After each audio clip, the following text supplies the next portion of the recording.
Okay, so this is going to be my second entry. Um, Not really sure what to say. Um,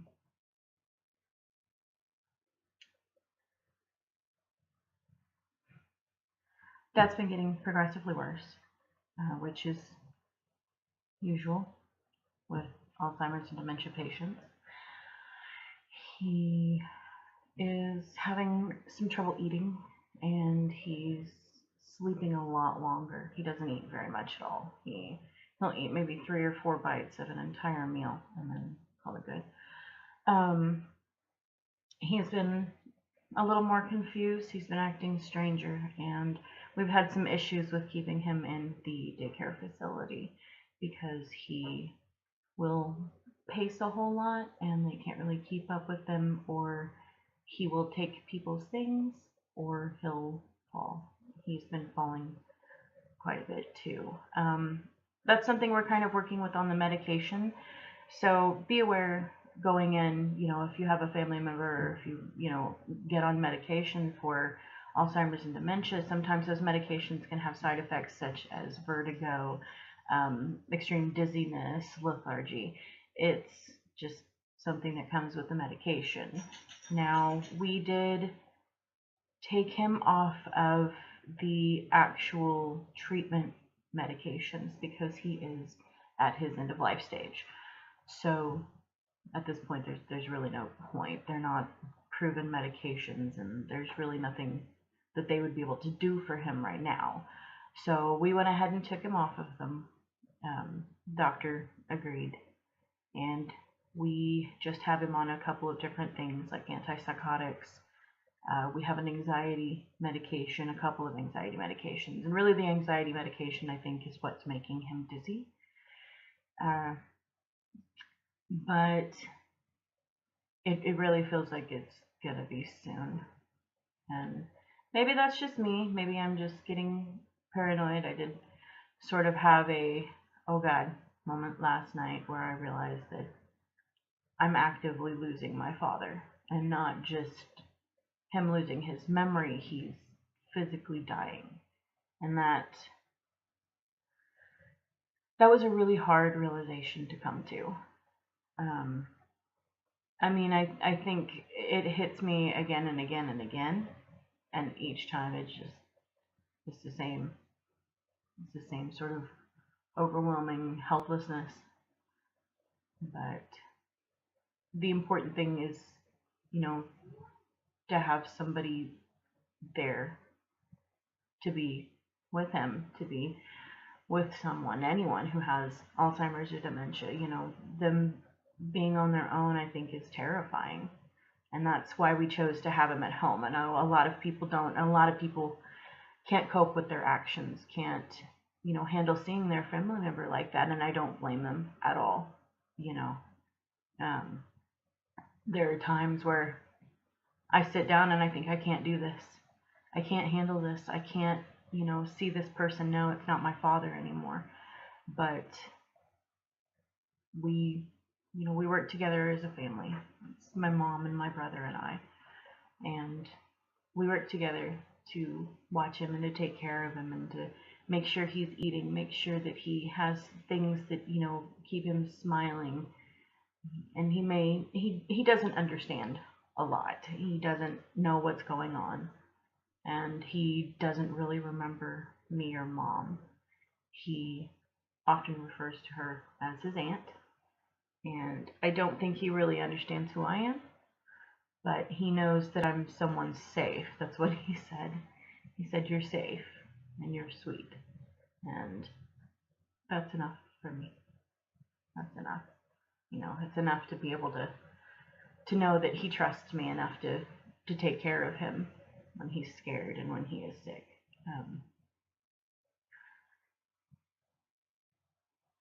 It's hard to get past the point where you think they're going to come back from it. You think they're going to, oh, one day they'll snap back to who they were, and to realize that that's not going to happen. That this is permanent. This is it. You know, and to to think that I'll never see my father again. And that's hard, but I also feel like I would rather have this happen quickly. I would rather have him, move through this and it be done than him suffer and be constantly confused. A lot of us, I don't think, can physically imagine what it's like to be that confused, to be in a constant state of not knowing who people are and where you are and how you got there and what's going on. And I think if it were me, I would hope that it would move this fast. But if it were also me, I'd be like, put me in a facility. I don't want anybody to handle this. But excuse me, Mom and Kyle and I we're very, no, you're staying here. You're going to be with us. We're going to be with you the whole time. And that's the way we always have been with family. A few days ago, which is why I haven't posted sooner, on the 24th was the anniversary of my friend. I call her my sister. She was my little sister. Of Angel's passing. She died from ovarian cancer. And it was 4 years ago on the 24th.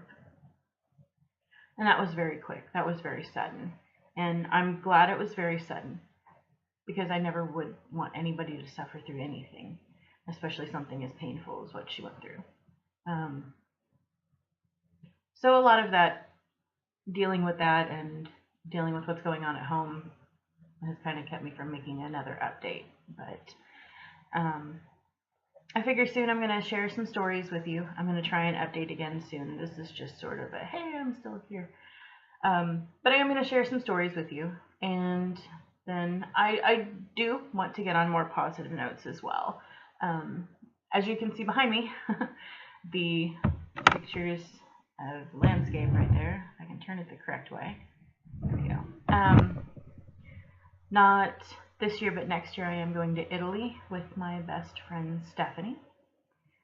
And we actually started planning on that recently. We were looking at flights, looking at hotels.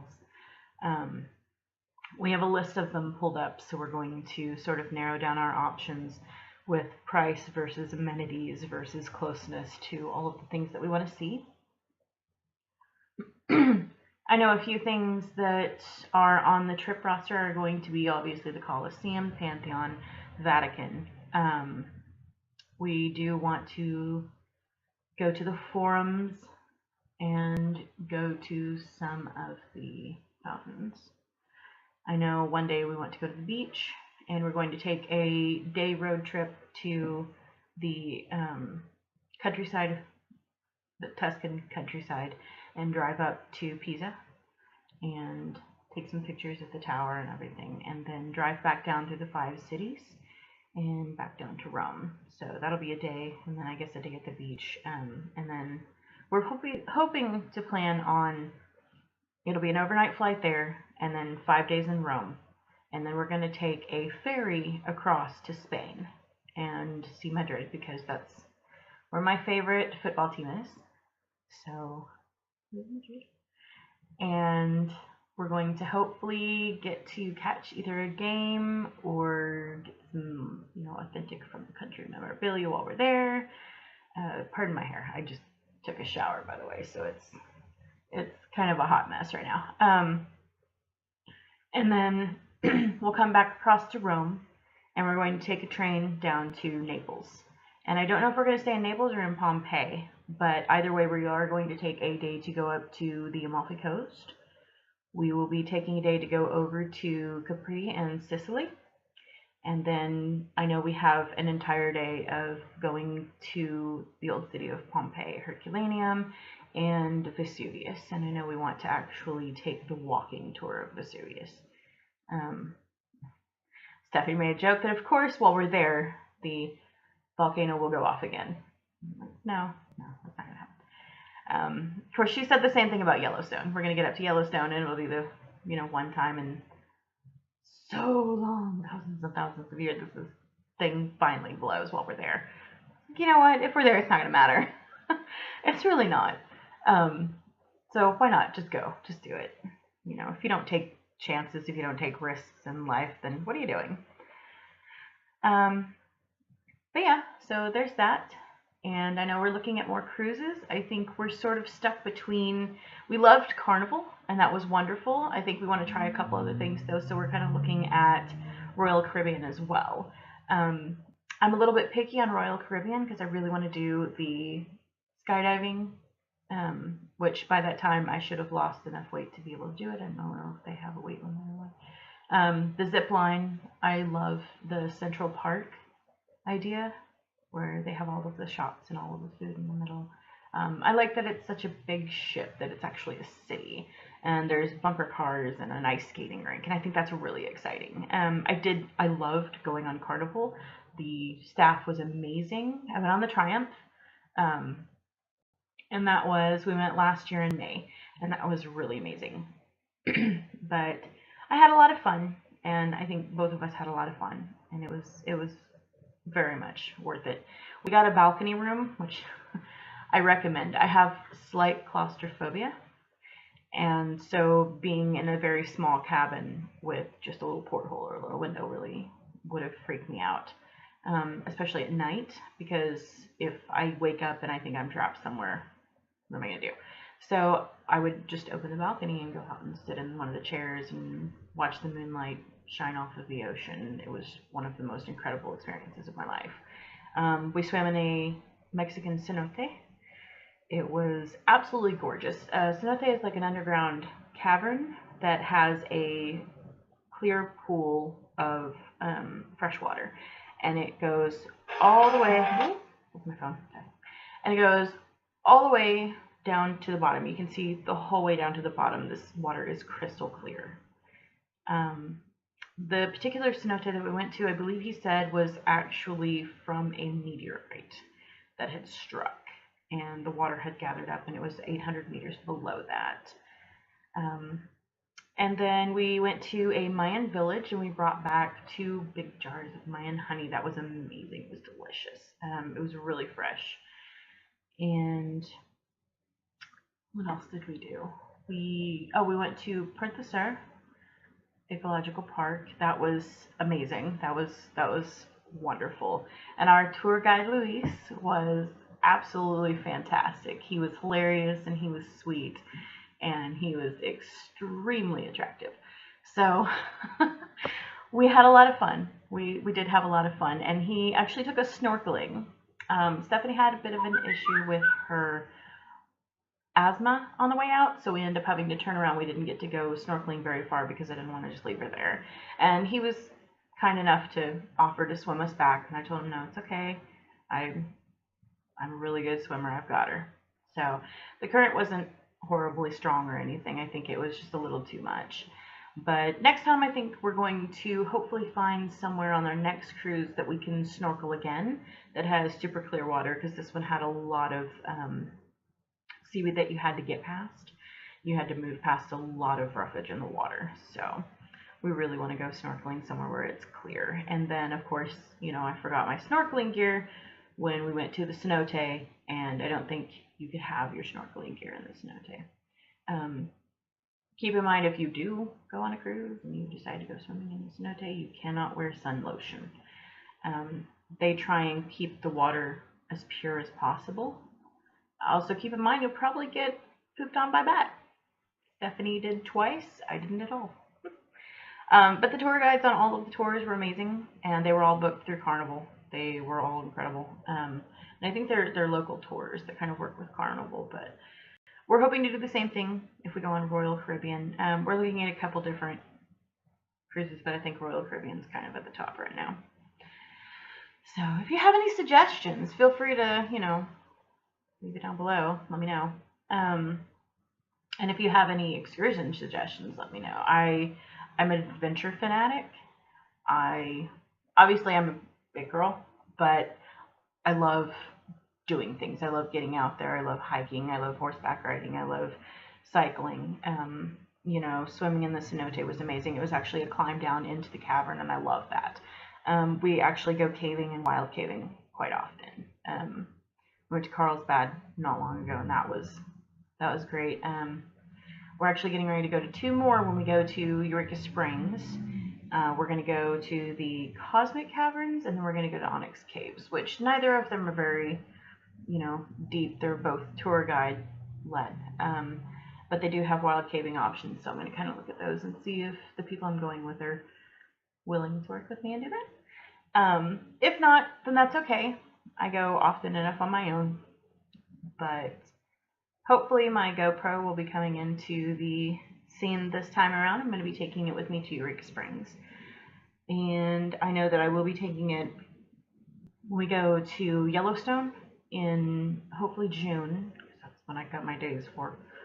And then when we go to Disney World and Universal in late October. And I know I'm going to have it all prepped and ready for when we go to Italy. But yeah, so this is just sort of an update on what all's going on. And I will make another one. Hopefully we'll have ums in it. We'll see.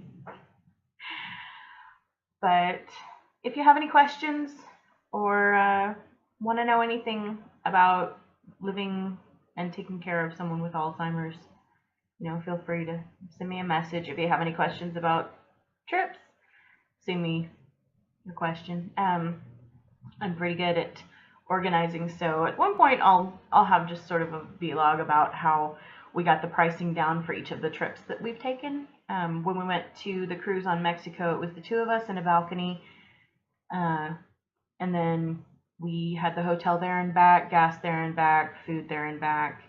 We had some souvenirs, and we had the excursions that we went on, plus $200 a piece on the actual sail and sign card, which is what they give you when you're on Carnival to pay for everything on the ship, because you can't do it with cash, credit, check, any of that. And I think total we spent about $1,200. So it wasn't too bad for everything that we got out of it. We did a pretty good job. But so I'll kind of go over, my plan. Like the Yellowstone, there's 4 of us going. It's going to be $350, and that's a 7-day trip. So, all right. Well, next time I have something to update, I will try and update this every week instead of every 2 weeks. I missed this last week for reasons that I stated prior, but I will try and kind of update this. And I may be sitting here a little bit more. This is the kitchen area, and obviously it's not going to shake as much as my bed did. But that doesn't guarantee that I'm not going to be moving around a lot, because I do, obviously. But, all right, I will see you guys later, and thank you for watching.